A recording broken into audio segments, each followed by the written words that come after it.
tous et bienvenue à Esprit Inclusif. Je suis Léo Chanès, votre animateur pour cet épisode spécial. Aujourd'hui, nous aborderons certaines idées préconçues sur les peuples autochtones et essayerons ensemble de démêler le vrai du faux.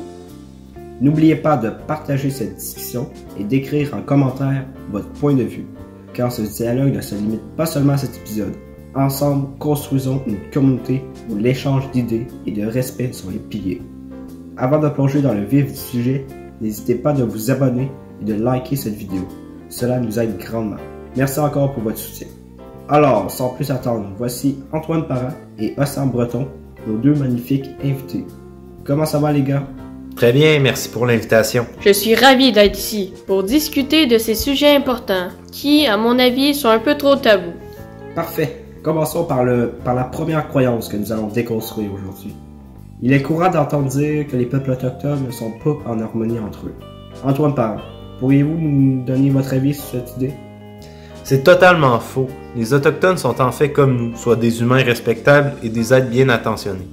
Cependant, il arrive parfois que des conflits peuvent surgir, comme dans n'importe quelle autre communauté ou société, autochtone ou non. Ils sont nos égaux en tout point, c'est pourquoi toute forme de discrimination est tout simplement insensée. Exactement. Aussi, on entend souvent dire que les Autochtones ne paient pas de taxes ni d'impôts, et qu'ils ne paient pas non plus leurs factures, y compris celles d'Hydro-Québec. Océane Breton, pourriez-vous nous donner des faits concrets sur ce sujet?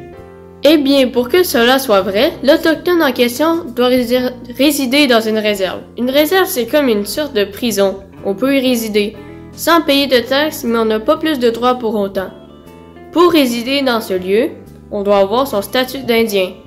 Or, on retrouve seulement qu'une portion des Autochtones, puisque la majorité travaille et vivent à l'extérieur de leur réserve.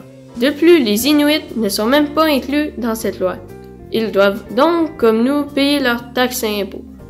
Merci beaucoup, Océane, pour ces éclaircissements. Examinons maintenant un autre préjugé répandu. L'idée que les peuples autochtones vivent tous dans le passé, figés dans le temps.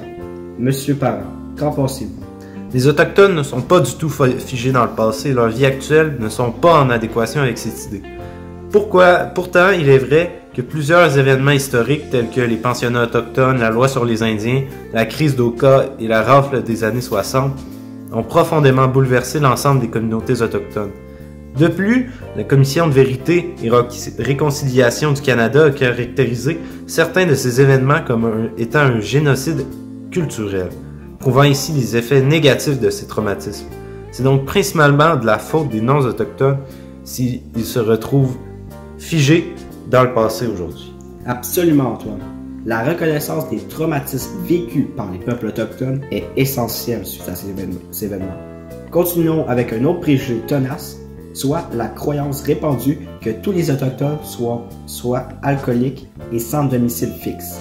Océane Breton, pourriez-vous partager des faits concrets pour déconstruire ce stéréotype? Il est primordial de saisir que l'alcoolisme et la problématique de l'itinérance ne sont pas des traits identitaires spécifiques aux populations autochtones. Différents facteurs peuvent être à l'origine de ces problèmes, tels que l'héritage historique, la pauvreté, des problèmes de santé ou un manque d'estime de soi. Ce n'est pas correct de généraliser l'ensemble des Autochtones, en se basant sur quelques exceptions. De nombreux Autochtones mènent des vies équilibrées, réussies et contribuent positivement à leur communauté et à la société en général.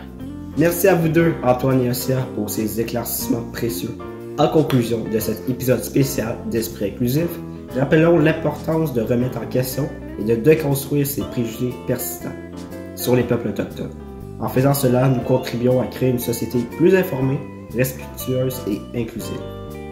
Je vous encourage, chers spectateurs, à continuer cette conversation dans les commentaires, à partager, liker et s'abonner à cette vidéo. Ensemble, nous pouvons contribuer à briser les préjugés et à construire un monde plus inclusif. Merci à tous d'avoir été avec nous aujourd'hui sur Esprit Inclusif. À la prochaine.